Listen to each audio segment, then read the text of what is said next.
Now, across Africa and the rest of the world, the digital economy is transforming the way that businesses are operating.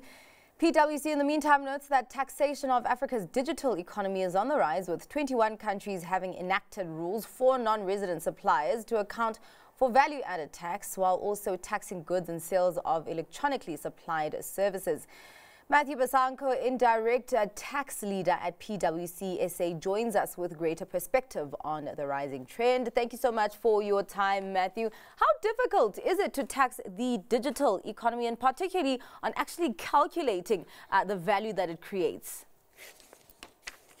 Thanks so much for having me on your show today. So I think, as you highlighted perhaps in some of the statistics you mentioned earlier around the economies in Africa, the economies are now traditionally moving away from goods exports, although that's still really important, towards digital services. And the size of that digital services economy could be as large as $180 billion, which is absolutely phenomenal.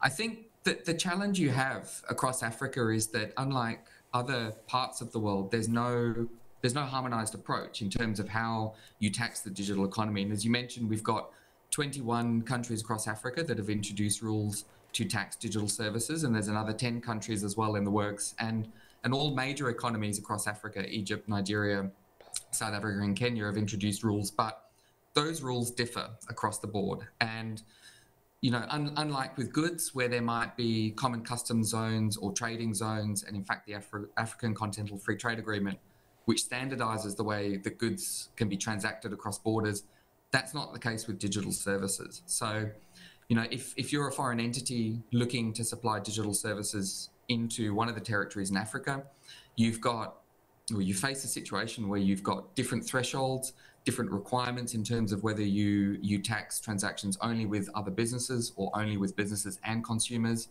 In somewhere like Nigeria, you might have an instance where you need to tax both transactions with businesses and with consumers, but the way that taxation is collected, the administration around that tax is quite different.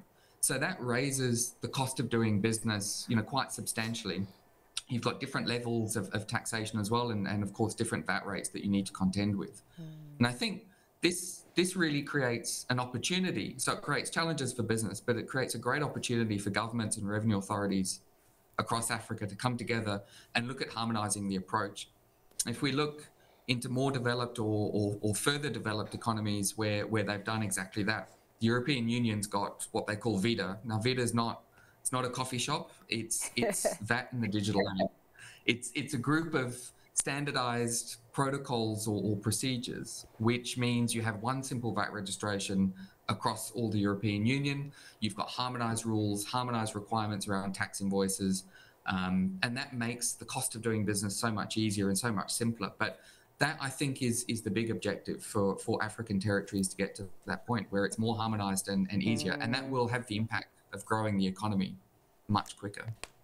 I must ask you, Matthew, as you make the case for harmonization and also, for uniformity across the continent here, what we have seen, if we just think of the AfCFTA, for instance, it does become rather difficult for African countries to come together, to move in the same direction for a single thing, or even to sing out of the same hymn book. How far along are we in making that a reality? And while we wait for that to come to fruition, a very complex environment presents itself right now. That's exactly right. And the one thing about taxation is that you can't look at taxation or think about it in isolation of everything else. So the socioeconomic environment plays a big role, politics plays a big role, the broader economy plays a big role. And if you look across the continent, you've got very diverse economies and very different perspectives from a political perspective, and different pressures. So I think getting all those points to align to get to harmonized tax rules is really, really challenging. And that's, of course, some of the difficulty we've had in terms of implementing the Continental Free Trade Agreement. It's taken time for those instruments to be enacted to allow that to happen.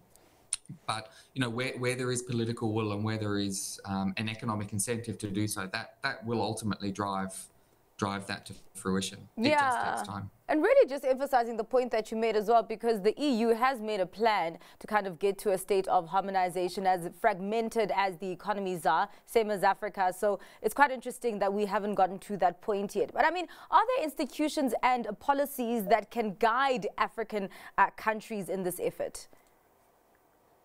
Certainly. So, you know, what you see coming out of the OECD, so the OECD publishes policies or perspectives that African territories can leverage from in terms of how to structure their tax rules. Similar sort of institutions sit within the United Nations, and even within Africa, you've got a collective organisation of which many of the revenue authorities form part of. That's ATAF. And that's an organisation that the revenue authorities come together to meet and discuss policy, to meet and discuss administrative matters. And that, I think, forms a very important basis towards harmonising and giving input in terms of how that process should happen.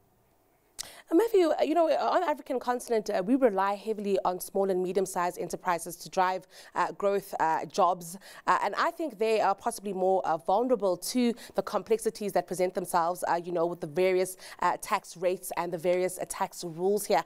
I'm keen just to get your thoughts on that, you know, and possibly even the need to get advice, you know, should you be an SMME or medium-sized enterprise owner looking to the rest of the continent for services or to even, you know, deliver services? Yeah, certainly. So, look, tax is very complex in the small and medium space, and unfortunately that cost of compliance falls very heavily in the SME sort of space and adds a lot of cost in terms of doing business. But even below that level, often what you see across Africa is a very large informal economy, and that's predominantly cash-based, or it might be digital currency-based. And you know, that also presents big challenges for the Revenue Authority in terms of how best to tax those transactions. Now, we've seen in parts of East Africa, for example, revenue authorities have tried to tax digital currency transactions that are happening in the informal economy. That's a good way. You could look at different platforms. So people are interacting on platforms, electronic platforms. You know, can you tax those platforms to capture some of that trade that is happening? But you know, overall, it really presents a big challenge.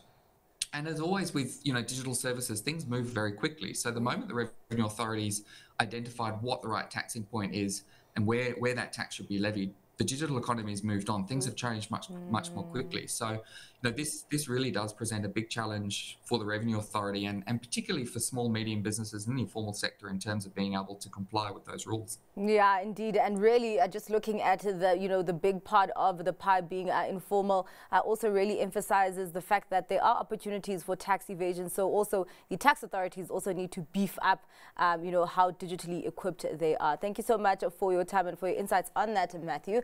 That was Indirect Tax Leader at PwC SA, Matthew Besanko.